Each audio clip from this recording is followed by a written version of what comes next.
It begins with an ordinary moment, a rainy Sunday. A student walks the last 2 blocks home, red hoodie damp, a grocery bag thumping against her knee. The porch light hums, a doorbell camera clicks, and the feed freezes. In that single, silent frame, a life is gone.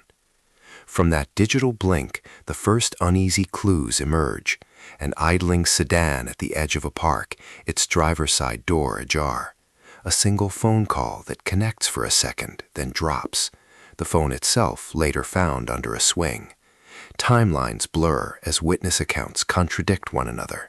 Surveillance footage cuts out just before the final turn home. All that remains of an ordinary errand is a car, a call, and a void. The search for truth begins with what can be verified: timestamps, pings, receipts. For the families, the search is more personal. They replay the last text, the last laugh, hunting for the one warning they might have missed. Then comes the silence. In an age of constant connection, of location sharing and group chats, a true disappearance should feel impossible.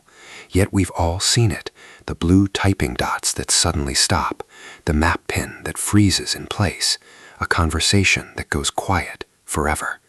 Loved ones cling to the details, filling notebooks with timestamps, refusing to let the last known hour blur.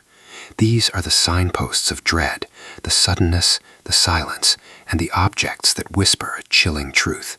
Someone was here, and then they were not. The investigation begins where the timeline snaps. On a rain-damped street, the air smells of wet leaves and bleach.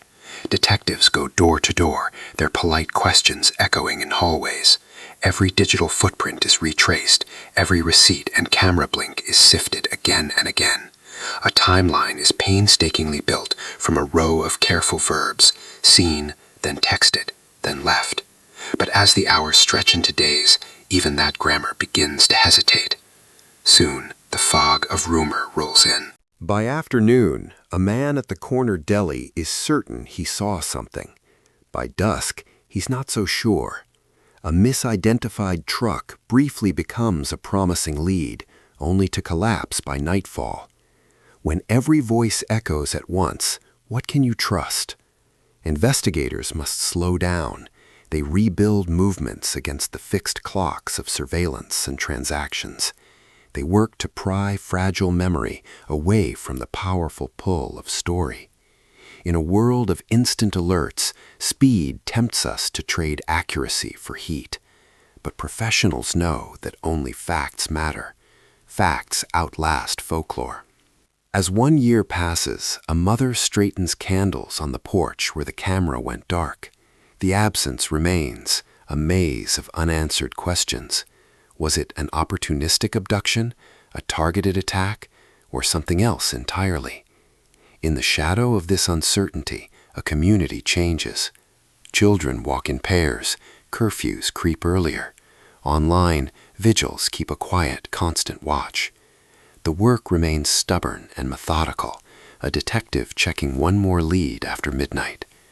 The story is not over, because for every person who vanishes, countless others refuse to stop searching, leaning in, waiting for what the silence might one day reveal.